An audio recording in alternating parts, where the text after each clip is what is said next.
Hello everyone. 17 अगस्त 2024 शनिवार का दिन। संध्या में हम लोग ये वीडियो बना रहे हैं। आप सबों का स्वागत है। इस वीडियो में हम लोग बात करेंगे इंडियन इकोनॉमी के बारे में। और इंडियन इकोनॉमी में जो इम्पॉर्टेंट एक सेगमेंट है जो सैलरीड क्लास है, स्पेशली उसमें भी हम लोग गवर्नमेंट एम्प्लॉयज़ के रिगार्डिंग कुछ डिस्कशन करेंगे। और 8th पे कमीशन के बारे में हम लोग डिटेल में चर्चा करेंगे। तो सबसे पहले इंडियन इकोनॉमी के कॉन्टेक्स्ट में अगर हम लोग बोलें तो जैसा कि सबको पता है कि इंडिया करंट सिचुएशन में अगर हम लोग देखें तो इंडिया जो है 5th लार्जेस्ट इकोनॉमी के तौर पे काउंट किया जाता है। जो दूसरे 4 मेजर इकोनॉमी हैं उनमें जो टॉप पे है वो यूएस है, सेकंड पे चाइना आता है, थर्ड पे जर्मनी और चौथे नंबर पे जापान आता है, और उसके बाद में 5वें नंबर पे इंडियन इकोनॉमी का नंबर आता है। अब अगर हम इन कंट्रीज़ के जीडीपी वैल्यू के हिसाब से कंपेयर करें तो सबसे टॉप पे जो है यूएस का इकोनॉमी है। यूएस के इकोनॉमी का जो एंटायर जो जीडीपी का जो साइज़ है वो $28 ट्रिलियन का है। उसी के लगभग में है, $28 ट्रिलियन से लगभग थोड़ा ज़्यादा ही है। अगर हम इंडियन सिनेरियो में बात करें या इंडियन जीडीपी की अगर हम बात करें तो इंडिया का जो जीडीपी है वो अराउंड 3.6-3.7 ट्रिलियन डॉलर के आसपास में है। आप समझ सकते हैं कि जो यूएस का इकोनॉमी है वो इंडिया के लगभग आप समझें कि 7 to 8 टाइम्स जो है वो ज़्यादा बड़ा है यूएस का इकोनॉमी। यूएस का पॉपुलेशन साइज़ जो है इंडिया के मुकाबले बहुत कम है, लेकिन अगर आप वेल्थ और जो जीडीपी के साइज़ के रिस्पेक्ट में अगर बात करें तो यूएस इकोनॉमी जो है वो बहुत ज़्यादा आगे है। तो खैर अभी जो है ये कुछ फैक्ट्स हैं जो हमें समझने चाहिए, हमें जानने चाहिए। आज के डेट में भी जो इंडिया जो है एक डेवलपिंग कंट्री की कैटेगरी में आता है, एक विकासशील देश हम लोग कहते हैं। और जो यूएस इकोनॉमी है या फिर जो दूसरे कंट्रीज़ हैं जो हमसे आगे हैं वो लगभग डेवलप्ड कंट्रीज़ या विकसित देश की कैटेगरी में आते हैं। अगर आप किसी भी इकोनॉमी के डेवलपमेंट के फेज़ को समझेंगे तो नॉर्मली किसी भी कंट्री के इकोनॉमी को अगर आप देखें तो उनका जो शुरुआत हुआ है, अगर आप विकसित देशों को भी अगर आप देखेंगे तो उनके इकोनॉमी का जो शुरुआत होता है वो प्राइमरी सेक्टर से होता है। फिर उसके बाद प्राइमरी सेक्टर यानी कि आप मान सकते हैं जैसे एग्रीकल्चर सेक्टर जो है, माइनिंग जो है, उसको आप प्राइमरी सेक्टर में रख सकते हैं। एग्रीकल्चर मेनली जो आता है, फार्मिंग वगैरह ये सब प्राइमरी सेक्टर में आते हैं। उसके बाद में लोगों का शिफ्ट जो होता है वो सेकेंडरी सेक्टर की तरफ में होता है, यानी कि मैन्युफैक्चरिंग हब वगैरह ये सब डेवलप होते हैं। और फिर जाके टर्शरी सेक्टर का नाम आता है जिसमें सर्विसेज वगैरह, सर्विस ओरिएंटेड सेक्टर्स जो होते हैं वो बूम करते हैं। जो इन जनरल जो किसी भी कंट्री के डेवलपमेंट का फेज़ होता है वो लगभग इस तरह से आगे बढ़ता है। जहाँ पे प्राइमरी सेक्टर पे किसी भी कंट्री की इकोनॉमी की शुरुआत होती है, यानी एग्रीकल्चर के सिचुएशन से वो डेवलप करके मैन्युफैक्चरिंग के सिचुएशन में जाते हैं और फिर वहाँ से फर्दर डेवलप करके सर्विस ओरिएंटेड वहाँ पे फर्दर डेवलपमेंट होना शुरू हो जाता है। इंडियन इकोनॉमी के केस में अगर हम लोग देखें तो इंडिया में जैसे प्राइमरी सेक्टर आज के डेट में भी अगर आप देखेंगे तो मोर देन 50% जो इंडियन पॉपुलेशन है वो आज भी एग्रीकल्चर से रिलेटेड एक्टिविटीज़ पे डिपेंडेंट है। और अगर हम लोग बात करें तो जो इंडिया में अगर आप देखें तो सर्विस ओरिएंटेड सेक्टर भी बहुत सारे हैं, तो लेकिन यहाँ पे जो प्राइमरी सेक्टर है आज के डेट में भी काफ़ी ज़्यादा है। और जो सेकेंडरी सेक्टर यानी कि मैन्युफैक्चरिंग जो सेक्टर है, या जो हम लोग बात करते हैं कि हम लोग इंडिया को मैन्युफैक्चरिंग हब बनाएंगे, उसमें अभी भी जो है बहुत सारे स्कोप बाकी हैं। गवर्नमेंट जो है वो आए दिन जो है ट्रिक्स एंड पॉलिसी मेजर्स लेते हैं सो दैट कि जो इंडियन इकोनॉमी जो है वो उसको और ज़्यादा बूस्ट मिले, मैन्युफैक्चरिंग सेक्टर को बूस्ट मिले, ये सारी चीज़ें पार्ट एंड पार्सल है। टर्शरी सेक्टर भी इंडिया में डेवलप्ड हुआ है। Tertiary sector specially IT field की अगर हम बात करें तो आईटी रिलेटेड सर्विसेज जो है वो इंडिया का जो आईटी रिलेटेड सर्विसेज है वो काफ़ी ज़्यादा रिच माना जाता है और बेसिकली इकोनॉमिक वैल्यू के हिसाब से काफ़ी कॉम्पिटिटिव माना जाता है। इस कारण से जो IT related services oriented companies हैं जैसे इन्फोसिस हो गया, टीसीएस हो गया, एचसीएल टेक हो गया, एम्फेसिस हो गया, और भी बहुत सारे लार्ज और mid cap even small cap categories के जो कंपनीज़ हैं, इनको आप देख सकते हैं कि ये जो है वर्ल्ड लेवल पे अपना कुछ ना कुछ मार्केट शेयर जो है वो लेके बैठे हुए हैं। वर्ल्ड लेवल पे ये डिफरेंट फर्म्स को अपने सर्विसेज प्रोवाइड करते हैं। तो कुछ पर्टिकुलर सर्विस ओरिएंटेड सेक्टर में तो इंडिया ने अपना निश बना रखा है, आईटी उनमें से एक आप कह सकते हैं। लेकिन मैन्युफैक्चरिंग सेक्टर में अभी भी स्कोप है, और बोला भी जाता है कि मैन्युफैक्चरिंग सेक्टर को अगर ग्रोथ मिलेगा तो जो लेबर ओरिएंटेड जो जॉब्स हैं उसमें उसमें और ज़्यादा एक्सपेंशन का स्कोप बढ़ जाता है। यानी अगर मैन्युफैक्चरिंग सेक्टर बढ़ेगा तो लेबर रिक्वायरमेंट बढ़ेगी, और लेबर रिक्वायरमेंट बढ़ेगा तो जो जॉब क्रिएशन के जो चैलेंज है उसको बेटर वे में हैंडल किया जा सकता है। सो ये तो नेचर ही है, जो डेवलप्ड कंट्रीज़ का जो फेज़ रहा है वो यही रहा है कि प्राइमरी सेक्टर से सेकेंडरी और सेकेंडरी से टर्शरी का जो है एक ट्रांजिशन हमें देखने को मिला है।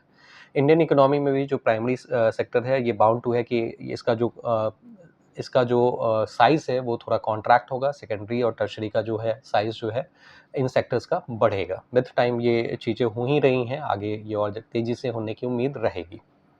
एनीवेज, ये मार्केट से रिलेटेड जो है कुछ जो जनरल एनालॉजी होता है या जो जनरल डेवलपमेंटल फेज होता है उसके बारे में हम लोग बात कर रहे थे।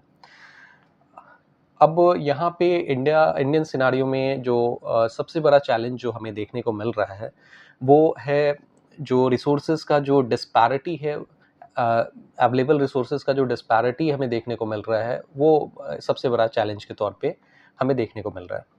अगर हम जीडीपी के साइज के अलावे अगर हम पर कैपिटा इनकम के रिस्पेक्ट में अगर हम बात करें तो पर कैपिटा इनकम के रिस्पेक्ट में अगर आप देखिएगा तो इंडिया का जो नंबर आता है वो 143rd as per media report 143वें number पे ये हमें देखने को मिलेगा। यानी ये काफ़ी बॉटम के साइड में हमें इंडिया का जो रैंक है वो देखने को मिल रहा है। वर्ल्ड में करीब आप मान सकते हैं 192 193 मेरे ख्याल से मेंबर्स हैं जो यूएन के हैं, यूएन के मेंबर्स हैं, यूनाइटेड नेशंस के मेंबर हैं। सो अराउंड 200 के लगभग में जो कंट्रीज़ हैं उनमें अगर आप कहेंगे तो इंडिया का जो नंबर है वो काफ़ी ज़्यादा बॉटम के साइड में है, जबकि इंडिया जो है वो 5th लार्जेस्ट इकोनॉमी है। सो ये एक बहुत बड़ा चैलेंज है। पर कैपिटा इनकम के हिसाब से अगर आप देखें तो इंडिया का जो सालाना इनकम होता है डॉलर टर्म्स में अगर हम बात करें तो ये $2500 के आसपास में होता है। ये सालाना हम लोग पर कैपिटा इनकम की बात कर रहे हैं, जो कि अगर आप रुपी सिनारियो में देखेंगे तो अराउंड 2.14 लाख के आसपास में आएगा ये। सो पर कैपिटा इनकम सालाना जो हमें देखने को मिल रहा है करंट सिचुएशन में वो 2.14 लाख देखने को मिल रहा है। तो यहाँ पे डिस्पैरिटी इस हिसाब से आप समझ सकते हैं कि जैसे एट पर मीडिया रिपोर्ट अगर हम लोग देखें तो ये मेंशन किया जाता है कि इंडियन पॉपुलेशन में जो वेल्दीएस्ट 1% लोगों की अगर आप बात करेंगे तो वेल्दीएस्ट 1% लोगों के पास में अराउंड 40% ऑफ द वेल्थ जो है वो जस्ट वेल्दीएस्ट 1% लोगों के पास में है। यानी कि जो आप देख रहे हैं कि जो इंडिया का पॉपुलेशन है उसमें 1% जनता जो वेल्दीएस्ट जो रिच क्लास है उसमें अगर आप देखें तो 40% जो है वेल्थ को वो कंट्रोल करती है। तो आप समझ सकते हैं कि बाकी जो आपका 99% जो जनता है वो रिमेनिंग 60% ऑफ द वेल्थ को कैरी कर रही होती है। तो यहीं से ये एक बहुत बड़ा नंबर है जो हमें देखने को मिल रहा होता है इसमें। और अगर हम स्पेसिफिक अगर होने लगे तो 0.001% लोगों के पास में जो है वो 17% ऑफ द वेल्थ आपको देखने को मिलेगा। सो कहने का मतलब ये है कि डिस्पैरिटी का जो लेवल है वो काफ़ी ह्यूज है। और इकोनॉमिक डेवलपमेंट तो ठीक है, वैसे इंडिया के जो जीडीपी के डेटा ग्रोथ के रिस्पेक्ट में जो हमें देखने को मिलता है 7% से ज़्यादा का ग्रोथ रेट जो है हमें देखने को मिल रहा है। लेकिन इस ग्रोथ के साथ में हमें जो सबसे बड़ा चैलेंज जो देखने को मिल रहा है वो डे बाय डे जो हैव्स एंड हैव नॉट्स के बीच का जो डिफरेंस जो बढ़ते जा रहा है, जो खाई बढ़ते जा रही है, ये सबसे बड़ा जो है ये चिंता का विषय रह रहा होता है। और आने वाले समय में ये डिस्पैरिटी अगर ठीक से प्लग नहीं किया गया या इससे रिलेटेड अगर स्टेप्स नहीं लिए गए तो ये और भी ज़्यादा ये डिस्पैरिटी बढ़ेगा। It is bound to be enlarged. Okay, तो ये सारा सिचुएशन है। एनीवेज, तो अब इसमें गवर्नमेंट ऑलरेडी मेजर्स तो ले रही है, अब इसका धरातल पे क्या इम्प्लीमेंटेशन हो रहा है, इसका क्या इम्पैक्ट हो रहा है, इसका असेसमेंट गवर्नमेंट करती ही है, तो इसको और ज़्यादा इफेक्टिव बनाने की ज़रूरत होती है। और इसलिए समय समय पे जो होते हैं पॉलिसी चेंजेस या पॉलिसी मेजर्स लिए जाते हैं सो दैट कि वो सारी चीज़ें जो हैं और फाइन ट्यून हो। सो ये हो गई इंडियन इकोनॉमी से रिलेटेड करंट सिनारियो जो हमें देखने को मिल रहा है, जो चैलेंजेस हमें देखने को मिल रहा है। अभी हम लोग बात करते हैं जो वर्किंग क्लास है, उसमें भी हम लोग गवर्नमेंट एम्प्लॉयज़ के रिस्पेक्ट में बात कर रहे हैं। तो सेंट्रल गवर्नमेंट से रिलेटेड एक न्यूज़ जो है अभी रिसेंट में चर्चा में है, वो है 8th पे कमीशन के रिगार्डिंग। सो 8th पे कमीशन के बारे में अगर हम लोग बात करें, तो वैसे ऑन एन एवरेज अगर आप देखेंगे तो हर 10 साल में एक बेसिक पे रिवीजन से रिलेटेड जो है कमीशन का गठन किया जाता है, और उनके कुछ रिकमेंडेशन आते हैं जो गवर्नमेंट जो है जिस पे विचार करके जो है उसको पास करती है, या फिर उसमें कुछ मॉडिफिकेशन के साथ में उसको आगे बढ़ाती है। सो सैलरी हाइक से रिलेटेड, स्पेशली ये सेंट्रल गवर्नमेंट के जो सैलरी का जो स्ट्रक्चर है, उसमें जो है उसके हाइक को लेके ये कमीशन का गठन किया जाता है। ऑन एन एवरेज हर एक 10 साल में ये कमीशन का गठन किया जाता है। अगर आप देखें तो 7th पे कमीशन जो है 1 जनवरी 2016 को लागू हुआ था, और उसमें अगर आप देखेंगे तो 6th पे कमीशन और 7th पे कमीशन के हिसाब से, तो 6th पे कमीशन का जो बेसिक सैलरी था, वो जो सबसे मिनिमम बेसिक सैलरी 6th पे कमीशन के अकॉर्डिंग जो था वो 7,000 रुपये था, जिसको जो है 7th पे कमीशन में जो है वो बढ़ा के 17,000 रुपये कर दिया गया था। तो यहाँ पे अगर आप देखेंगे कि ये कितने टाइम्स का इजाफा है, तो 6th पे कमीशन के अकॉर्डिंग और 7th पे कमीशन के अकॉर्डिंग इन दोनों में अगर आप देखेंगे तो 7,000 की सैलरी, जो बेसिक सैलरी, जो लोएस्ट बेसिक सैलरी थी, उसको बढ़ा के जो है वो 18,000 कर दिया गया। सो इसके अकॉर्डिंग अगर आप इसको कितने गुना बढ़ा, अगर आप ये काउंट करेंगे तो आप देखेंगे कि ये जो था, ये जो आएगा ये अराउंड 2.57 टाइम्स आएगा। तो 2.57 टाइम्स ये जो फैक्टर हो गया कि कितने गुना से सैलरी जो है वो बढ़ा, ये इस फैक्टर को हम लोग फिटमेंट फैक्टर के नाम से जानते हैं। सो ये टर्म आप कई बार सुन रहे होंगे कि 8th पे कमीशन में फिटमेंट फैक्टर क्या होगा। तो फिटमेंट फैक्टर ज़्यादा कुछ नहीं है, अभी जो एग्जिस्टिंग जो सैलरी है, आप सिंपली ये समझें कि जो भी एग्जिस्टिंग जो बेसिक सैलरी है किसी गवर्नमेंट एम्प्लॉय की, तो वो कितने गुना जो है सैलरी हाइक के बाद में हो जाएगा, बस उसकी बात हो रही है। तो जैसा कि अगर आप 6th पे कमीशन के मिनिमम बेसिक सैलरी के हिसाब से देखें तो वो 7,000 रुपये था, जो कि 2.57 से आप अगर मल्टीप्लाई कर दें तो वो आ जाएगा आपका 18,000 रुपये के लगभग में। तो इसका मतलब ये हुआ कि 7th पे कमीशन ने ये रिकमेंड किया, या उनके रिकमेंडेशन के बेसिस पे गवर्नमेंट ने क्या फाइनल किया, उन्होंने ये फाइनल किया कि जो बेसिक सैलरी है उसको 2.57 टाइम्स करके 18,000 रुपये कर दिया जाए। तो जो मिनिमम बेसिक सैलरी जो किसी गवर्नमेंट एम्प्लॉय का रहा होगा 7,000 रुपये, वो बढ़ के जो है 7th पे कमीशन के अकॉर्डिंग 18,000 रुपये हो गए होंगे। अब चर्चा में ये है कि 8th पे कमीशन का फिटमेंट फैक्टर क्या होगा, कितने कितने टाइम्स जो है सैलरी हाइक की उम्मीद की जा सकती है। वैसे एक सैलरी के कंपोनेंट्स के बारे में अगर हम लोग बात करें, तो सैलरी, तनख्वाह या वेतन, जो भी आप समझ सकते हैं, तो एक आइडियल जो सैलरी स्ट्रक्चर अगर आप देखेंगे तो सैलरी में बहुत सारे कंपोनेंट्स होते हैं। जैसे एक कंपोनेंट होता है बेसिक सैलरी का, एक कंपोनेंट होता है डियरनेस अलाउंस का, एक कंपोनेंट होता है हाउसिंग रेंट अलाउंस का, इसके अलावा मेडिकल अलाउंस का, कन्वेंस अलाउंस का, बोनस, और भी बहुत सारे कंपोनेंट्स इसमें इंक्लूड किए जाते हैं। तो जो भी हैं यहाँ पे जो बात की जा रही है, तो सैलरी का जो एक सबसे इम्पॉर्टेंट कंपोनेंट होता है वो बेसिक सैलरी होता है। बाकी सारी चीज़ें जो हैं वो ऐड ऑन करके आपकी एक कंप्लीट सैलरी जो है एक एम्प्लॉयड पर्सन की डिटरमाइन की जाती है। तो यहाँ पे हम लोग जो फिटमेंट फैक्टर के रिस्पेक्ट में देखते हैं, तो जो पे कमीशन ने जो भी रिकमेंडेशन दिया है वो नॉर्मली बेसिक सैलरी पे लागू होता है। फिटमेंट फैक्टर जो है वो उसको हम लोग बेसिक सैलरी में मल्टीप्लाई करके सोच रहे होते हैं। तो अभी जो मीडिया रिपोर्ट आ रहे हैं उसके अकॉर्डिंग जो 8th पे कमीशन का फिटमेंट फैक्टर हो सकता है वो 1.92 के आसपास में हो सकता है। तो 1.92 के आसपास कहने का मतलब ये है कि आप ये समझें कि 8th पे कमीशन के अकॉर्डिंग जो बेसिक सैलरी होगा वो ऑलमोस्ट डबल होने के चांसेस होंगे। वैसे अगर आप देखें तो रियल टर्म्स में जो सैलरी जो है ये 10 साल बाद जो है वो इंक्रीज़ की जा रही है, या इंक्रीज़ करने के लिए स्टेप्स लिए जा रहे हैं। तो अभी ये जो भी है ये एक टेंटेटिव डेटा आ रहा है जो मीडिया सोर्सेज के हिसाब से हमें देखने को मिल रहा है। अब एग्जैक्टली गवर्नमेंट का क्या डिसीजन होगा ये गवर्नमेंट बाद में फाइनलाइज करेगी। अभी जो भी है ये सब मीडिया रिपोर्ट्स में जो अटकलबाजी चलती हैं या जो स्पेकुलेशन चलते हैं वो सारी चीज़ें हम लोग यहाँ पे देख रहे हैं, सुन रहे हैं। तो वैसे उम्मीद जताई जा रही है कि जो 8th पे कमीशन का रिकमेंडेशन होगा, रिकमेंडेशन है, उसके अकॉर्डिंग जो फिटमेंट फैक्टर आना चाहिए वो 1.92 के आसपास में रहने की उम्मीद है।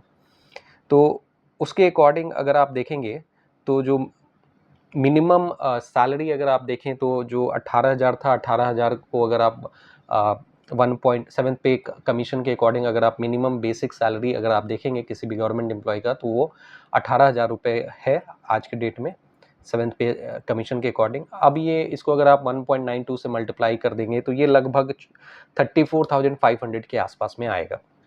यानी कि 8th पे कमीशन अगर लागू होता है 1 जनवरी 2026 से लागू होने की उम्मीद जताई जा रही है कि जो 8th पे कमीशन का जो रिकमेंडेशन होगा वो 1 जनवरी 2026 को लागू होगी। उससे पहले ये सारी चीज़ें जो हैं चर्चा में रहेंगी। तो उसके अकॉर्डिंग जो मिनिमम बेसिक सैलरी जो होगी वो 34,500 होगी, और जो मिनिमम बेसिक पेंशन जो आपको देखने को मिलेगा, मिनिमम पेंशन जो देखने को मिलेगा वो 17,280 रुपीज़ के आसपास में देखने को मिलेगा। तो ये सारे मीडिया रिसोर्स के हिसाब से सारी चीज़ें हैं, एज़ पर मीडिया सोर्सेज जो भी हमें पॉइंट्स मिले हैं उसका हम लोग डिस्कशन कर रहे थे। तो एनीवेज जब गवर्नमेंट के डेटा रिलीज़ होंगे या जो फाइनलाइजेशन होगा तो वो सारी चीज़ें हमें एज न्यूज़ फॉर्म में हमें देखने को मिल जाएंगी। तो ये फ़िलहाल जो है ये सारी चीज़ें हैं। गवर्नमेंट जो है विद टाइम जो बहुत सारी चीज़ें जो है मॉडिफाई कर रही होती हैं, खासकर अगर आम जनों के पॉकेट से रिलेटेड अगर हम लोग बात करें तो जनता के पास में अगर पैसे आते हैं तो वो जो हैं वो जाके मार्केट में खर्च करते हैं, चीज़ों को खरीदते हैं, तो उसके हिसाब से डिमांड बढ़ता है, और डिमांड अगर बढ़ेगा तो मैन्युफैक्चरिंग सेक्टर को बूस्ट मिलता है, सर्विसेज सेक्टर को बूस्ट मिलता है। तो गवर्नमेंट का जो भी स्ट्रक्चर है, जो मेनली अगर हम टैक्स स्ट्रक्चर की बात करें या सैलरी देने के प्रावधान की बात करें, तो ये सारी चीज़ें जो हैं, ये कॉम्बिनेशन जो है ये कंट्री के डेवलपमेंट को डायरेक्टली इनडायरेक्टली इम्पैक्ट ज़रूर डालते हैं। तो यहाँ पे हम ये नहीं कर सकते हैं कि या पॉलिसी कुछ ऐसी नहीं होनी चाहिए कि जो है किसी इंडिविजुअल पे इतना ज़्यादा टैक्स का बर्डन दे दिया जाए कि वो उस टैक्स के बर्डन के तले दब के मर ही जाए। या आज के डेट में जो है बहुत ज़्यादा जो होता है लोगों का माइग्रेशन भी देखने को मिल रहा है टैक्स बर्डन से बचने के लिए। तो गवर्नमेंट का जो स्टेप होता है, या फिर ये कहा भी जाता है कि गवर्नमेंट जो है इस तरह से टैक्स कलेक्शन करे सो दैट कि टैक्स देने में लोगों को बहुत ज़्यादा तकलीफ़ ना हो, और जो है लोग जो हैं उससे एसोसिएटेड जो जो सपोर्ट हो सकता है, जो एक फ्री कंट्री में जो लोगों को मिलना चाहिए, वो आराम से उन्हें मिले, सुविधाएँ मिले बेसिकली। अगर कोई टैक्स पे करता है, जैसे अगर आप किसी दुकान में जाते हैं और अगर आप कुछ पे करते हैं, तो उस पेमेंट के बदले आप कुछ सर्विस या कुछ सामान, एक अच्छा सामान या अच्छा सर्विस एक्सपेक्ट करेंगे। तो वैसे ही अगर आप गवर्नमेंट को कुछ अपना पोर्शन अगर आप कंट्रीब्यूट कर रहे हैं टैक्स के फॉर्म में, तो डेफिनेटली यहाँ से भी एक आम आदमी के हिसाब से यही एक्सपेक्टेशन होता है कि उसके बदले में जो हमें सर्विसेज मिले या उसके बदले में जो हमें सुविधाएं मिले वो टॉप क्लास की मिले। ठीक है, तो ये सारी चीज़ें हैं। तो अभी के लिए इतना ही। अगर आपके कुछ ओपिनियन है इस कॉन्टेक्स्ट के रिगार्डिंग तो आप ज़रूर इस वीडियो के नीचे में आप शेयर करेंगे। अगर आपको ये यहाँ इस वीडियो में लगता है कि कुछ वैल्यू मिला है तो आप इस वीडियो को लाइक कर सकते हैं, इस चैनल को सब्सक्राइब कर सकते हैं, और अगर आपके कुछ क्वेरी हैं तो नीचे कमेंट बॉक्स में ज़रूर मेंशन करें। So thank you for your participation. See you in the next video.